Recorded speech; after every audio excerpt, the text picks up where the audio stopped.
देखो इसमें दिया है आकृति 6.14, मतलब ये वो जो आकृति हमें दी गई है इसकी बात हो रही है। इसमें रेखाएं एक्स वाई और एम एन, देखो रेखा एक्स वाई कौन सी है, एक्स वाई मतलब ये वाली रेखा, और एम एन कौन सी रेखा है, एम एन मतलब ये वाली रेखा, ठीक है।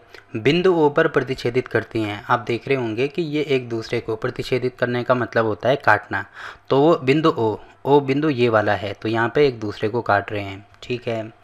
यदि कोण पी ओ वाई, तो मैंने आपको पिछली वाली वीडियो में बोला था कि कोणों को कैसे पढ़ते हैं, ये जो बीच वाला मतलब ये जो बीच में होता है ये वाला कोण हो ये होता है। तो पी कहाँ पे है, देखो पी ये है, ओ कहाँ पे है, ओ ये है, और वाई कहाँ पे है, वाई ये है।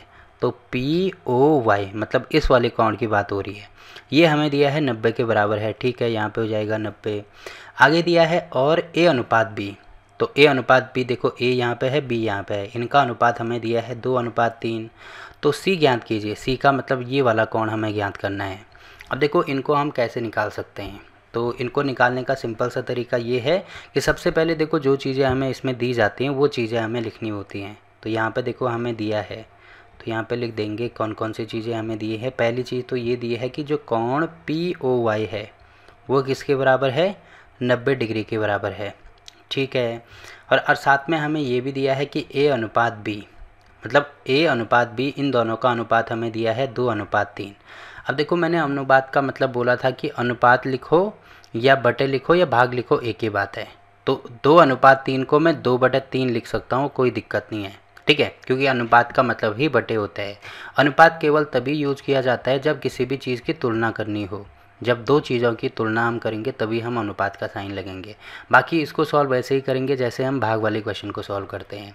अब जैसे कहीं पे लिखा है 1/2 + 1/3, कहीं पे ऐसे लिखा गया है, तो देखो ये भिन्न है, आपको पता है। अब भिन्न को हम कैसे सॉल्व करते हैं, देखो भिन्न वाले क्वेश्चन को सबसे पहले इनका हर समान करना पड़ता है। और हर समान कैसे किया जाता है, देखो इसका हर समान करने के लिए इसका गुणा मतलब 3 का गुणा यहाँ पे करते हैं और उसी का गुणा यहाँ पे करते हैं। वैसे ही इसका गुणा यहाँ करेंगे, इसका गुणा यहाँ करेंगे। तो आप यहाँ पे देख रहे होंगे कि 3 × 2 6 यहाँ हो गया, 3 × 6 यहाँ हो गया।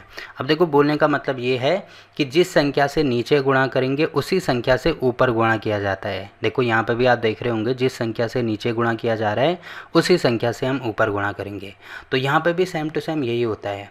अब देखो हमें तो नहीं पता है ना वो संख्या कौन सी है, इसीलिए हम इसमें एक चर पद से x गुणा करते हैं। मतलब जैसे अगर मैंने इसको x से गुणा कर दिया तो इसको भी x से गुणा करना होगा, ये चीज़ आपको समझनी है, ठीक है। तो यहाँ पे 2:3 के बदले में 2x/3x लिख सकता हूँ, इसमें आपको बिल्कुल भी कन्फ्यूज़न नहीं होना है, ठीक है। तो आप समझ रहे होंगे कि ये x मैंने कहाँ से लिखा है। अब यहाँ से हमारे पास a आ जाएगा, a हो जाएगा 2x और b की वैल्यू आ जाएगी 3x, ठीक है। a और b की वैल्यू मैंने निकाल दी है। अब एक चीज़ आप यहाँ पे देख रहे होंगे कि ये एक सीधी रेखा बन रही है, ये वाली।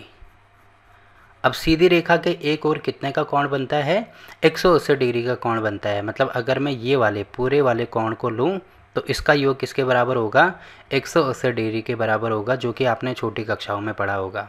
अब आप देख रहे होंगे कि ये वाला जो कोण है ये किस किस से मिलकर बना है, देखो इससे मिलकर, पहले ये वाला कोण, इससे मिलकर, फिर ये वाला कोण और फिर ये वाला कोण, मतलब इन तीनों कोणों से मिलकर ये वाला जो कोण है ये पूरा कोण ये बना है।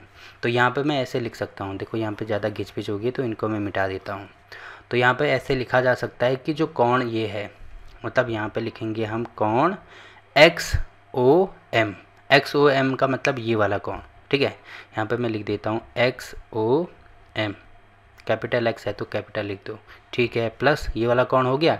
अब ये वाला कोण MOP, तो यहाँ पे होगा कोण MOP, ये भी हमने ले लिया, ठीक है। अब लास्ट में ये वाला कोण, तो ये वाला कोण किसके बराबर है, कोण POY, तो यहाँ पे मैं लिख देता हूँ POY। तो ये देखो एक सरल रेखा के एक और बन रहा है ना, तो इसका योग किसके बराबर होता है, 180 डिग्री के बराबर होता है। अब देखो ये मैंने कहाँ से लिखा, यहाँ पे लिख देना, ये एक सरल रेखा है, सरल रेखीय कोण, सरल रेखीय कोण लिखो या इसको ऋजु कोण भी बोला जाता है, ठीक है, ऋजु कोण, जो कि आपने छोटी कक्षाओं में पढ़ा होगा। तो इसका रीजन हमने यहाँ पे लिख दिया। अब आप देख रहे होंगे XOM, इसकी वैल्यू किसके बराबर है, b के बराबर है, तो यहाँ पे हो जाएगा b, ठीक है, प्लस यहाँ पे आप देख रहे होंगे कोण MOP, कोण MOP इसकी वैल्यू a के बराबर है तो यहाँ पे हो जाएगा a, प्लस कोण POY इसकी वैल्यू देखो समकोण है ना, और ये हमें क्वेश्चन में भी दिया है 90 के बराबर है, तो यहाँ पे इसके बदले में 90 लिख सकता हूँ, ठीक है, बराबर हो जाएगा 180 के। तो इतनी चीज़ें होगी। और साथ में देखो कोण A और B भी हमें पता है। B देखो 3x है तो जहाँ पे B है वहाँ पे मैं 3x लिख सकता हूँ, प्लस जहाँ पे A है वहाँ पे मैं 2x लिख सकता हूँ, प्लस देखो अब ये जो 90 है इसको इधर लेके आएंगे क्योंकि ये संख्या है ना, तो संख्याएं आपने पढ़ी होंगी कि संख्याओं को अलग सॉल्व करते हैं और जो चरपद है उनको अलग सॉल्व करते हैं। तो इसको इधर लेके आएंगे तो यहाँ पे हो जाएगा बराबर में 180 और ये प्लस है तो इधर आके माइनस हो जाएगा। अब इनको जोड़ेंगे तो 3 और 2 कितना होता है 5, तो ये हो जाएगा 5x बराबर 180 में से 90 माइनस करेंगे तो यहाँ पे कितना बचेगा 90 बचेगा, ठीक है। अब मुझे x की वैल्यू निकालनी है तो ये 5 है, इसको भी नीचे लेके आएंगे तो x बराबर हो जाएगा 90/5। अब 90/5 मतलब इसको 5 से काटेंगे, 5 एकम 5, यहाँ पे भी होगा 5 एकम 5, फिर 4 बचा तो 8 बजे 40। तो आप देख रहे होंगे x की वैल्यू हमने निकाल दी, यहाँ पे किसके बराबर है 18 डिग्री के बराबर है, ठीक है। तो x की वैल्यू हमें मिल गई तो a और b की वैल्यू हम निकाल सकते हैं। तो यहाँ पे लिखेंगे चूँकि x बराबर 18 डिग्री है इसीलिए जो a है वो किसके बराबर है 2x के बराबर है, तो a बराबर होगा 2 × x की वैल्यू रखेंगे 18 और b बराबर हमें दिया है 3x, तो b बराबर हो जाएगा 3 × 18। तो देखो कितना हो जाएगा, a की वैल्यू हो जाएगी 18 दूनी 36, मतलब a हो जाएगा 36 डिग्री और b हो जाएगा 18 × 54, तो b की वैल्यू हमने निकाल दी 54 डिग्री, ठीक है। तो ये हमने निकाल दिया। अब देखो a की वैल्यू भी निकाल दी, b की वैल्यू भी निकाल दी, हमें निकालना क्या है तो c ज्ञात कीजिए। देखो ये जो कोण c है ये हमें निकालना है। अब ये भी निकालना बड़ा आसान है। क्यों बड़ा आसान है, क्योंकि आप देख रहे होंगे कि अगर मैं ये वाली रेखा को देखूं, ये वाली रेखा, तो इसके एक और किसका कितने का कोण बनता है 180 का कोण बनता है। मतलब हम ये कह सकते हैं कि कोण MOX, यहाँ पे मैं लिख देता हूँ, ठीक है। आप यहाँ तक इसको करेंगे उसके बाद यहाँ से लिखना शुरू कर देंगे। ये नीचे लिखेंगे, मैं यहाँ पे लिख रहा हूँ क्योंकि नीचे दिखेगा नहीं ना, इसीलिए मैं इसको यहाँ पे लिख देता हूँ।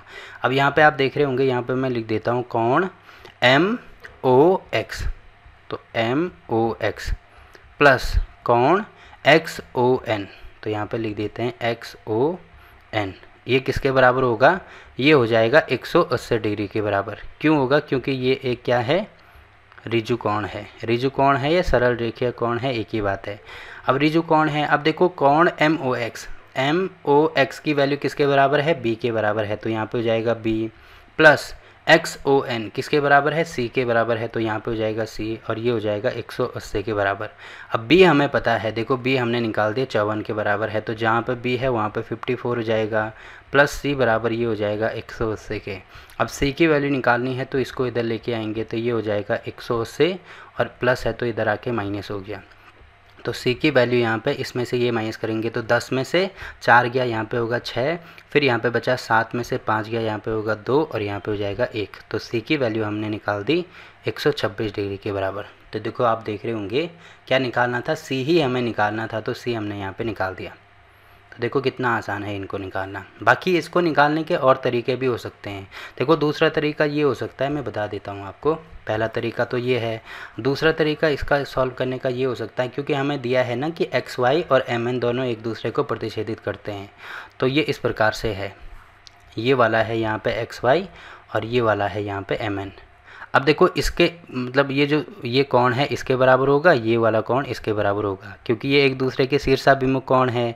तो ये वाला C है, तो ये वाला जो कोण है जितना ये होगा उतना ही ये वाला कोण हो जाएगा। अब यहाँ पे एक इस प्रकार से एक रेखा ऐसे डालेगी, ये 90 है और ये यहाँ पे A है, मतलब 90 प्लस A की वैल्यू हो जाएगी C के बराबर। क्यों होगी, क्योंकि ये एक दूसरे के शीर्षाभिमुख कोण हैं। अब देखो A हमें पता है ना किसके बराबर है, A 36 के बराबर है, तो 90 प्लस 36 देखो कितना हो रहा है, यहाँ से भी 126 ही आ रहा है। तो करने के अलग अलग तरीके हो सकते हैं, बट केवल आपका अप्रोच सही होना चाहिए, ठीक है। तो ये वाले तरीके से करो, ये वाले तरीके से करो, किसी से भी करेंगे हमारा आंसर एक ही आने वाला है। तो ये वाला क्वेश्चन यहाँ पे कंप्लीट होता है। और क्लास 9 के सभी चैप्टर की वीडियो आपको नीचे डिस्क्रिप्शन में मिल जाएगी, तो वहाँ पे जाके आप किसी भी चैप्टर की कोई सी भी वीडियो देख सकते हैं।